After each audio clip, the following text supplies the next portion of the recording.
मारे देवे झटका जिते ब्यूटी ब्यूटी चेहरा वाली चाइना वाला माल ताको क्यूटी बेबो भाभी लगे तार पूरा हेला हाल ताको फेसियल गोरा गाला करे सीना खाला बोलो हेले नाही टीके फ्लेवर वो कंफ्यूज लवर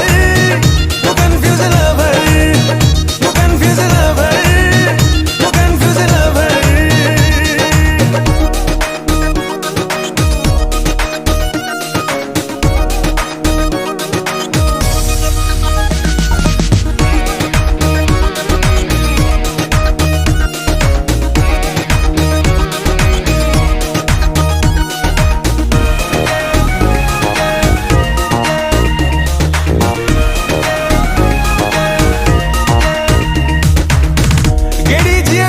स्मॉल वाला बता का